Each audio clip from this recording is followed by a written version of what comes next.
Yo les geekos tatoués, et bienvenue dans ce premier épisode de Geeks and Tattoo.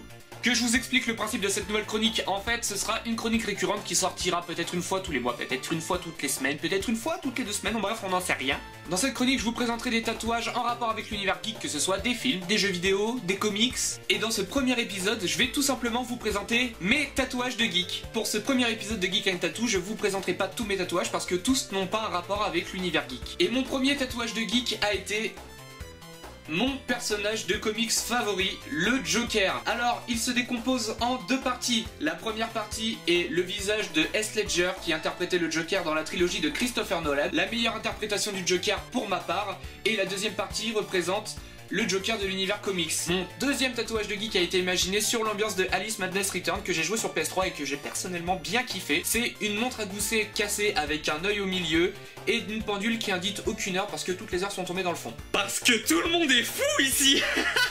Mon troisième tatouage de geek correspond à un bateau pirate, mais attention, pas lequel, c'est celui de Davy Jones, alias le Hollandais volant. Et comme vous pouvez le voir, le Hollandais volant navigue à l'intérieur d'un maelstrom, et tout au fond on peut voir les tentacules du Kraken sortant du fond des abysses. J'ai toujours beaucoup kiffé les pirates, et si j'aurais pu revivre une période, ça aurait été celle-là. Et pourquoi? Tortuga! Eh mademoiselle, tu me payes ton cul? Toi aussi tu me payes ton cul! Ha! Allez, je suis en place là, on se la met! T'es un gosse, mais ramène, j'adore les gosses! Et attention mes loulous, on arrive aux plus belles pièces de ma collection. Et attention, toutes les pièces que je vais vous montrer à partir de maintenant ont été faites par le même mec, mais attention, c'est pas n'importe qui! C'est un pote à moi! Le bien nommé Escrobar!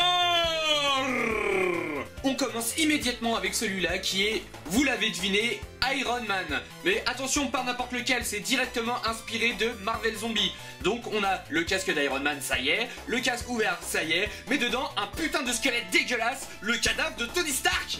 Et quand je retourne mon bras, de l'autre côté d'Iron Deadman, on peut voir... Et oui, vous l'avez deviné, il s'agit de Venom. Le Venom bien dégueulasse, avec la bonne grosse bave, la bonne grosse langue, la bonne grosse... Ah non, je l'ai pas fait tatouer ça. Et mon 6ème tatouage de geek représente tous les emblèmes de toutes les familles de l'univers de Game of Thrones, compactés en une seule méga grosse pièce. Et au passage, Ned Stark il est mort.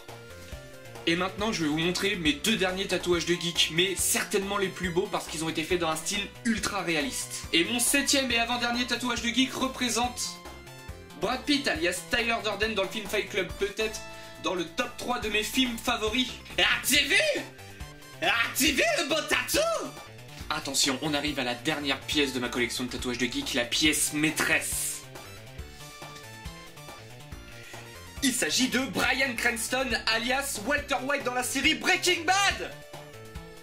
Ah mais je l'aime tellement ce mec. J'aime tellement cette série. Je l'ai fait là. Et pourquoi je l'ai fait là? Parce que... Oh, Bryan Cranston, fais de la chimie avec moi, je t'en supplie. Et à l'occasion de ce premier épisode de Geeks and Tattoo, je me suis fait tatouer. Ah bon? Eh ben ouais, le bon Dieu a pas aimé ça. Coupure d'électricité, sa mère la pute. Oui, donc je disais, pour ce premier épisode de Geek and Tattoo, je me suis fait tatouer. Parce que tous les prétextes sont bons pour se faire tatouer. Bon ça va, ça passe cette fois. Et comme vous avez pu le constater depuis le début de cette vidéo, en haut à droite de votre écran, vous devez avoir un petit encadré avec le déroulement de ce nouveau tatouage. Et par la suite, j'aurai besoin de votre aide pour l'épisode 2 de Geeks and Tattoo. Je vais vous demander s'il vous plaît de m'envoyer vos propres tatouages de geek et je les présenterai. Et pour m'envoyer ça, rien de plus simple, vous allez directement sur ma page Facebook, donc Nick of Life, vous m'envoyez la photo ou les photos en message privé. Merci d'avoir regardé cette vidéo, allez vous faire piquer. On se dit à une prochaine vidéo. Quant à moi, je vous laisse sur le Shut up all, amigos again.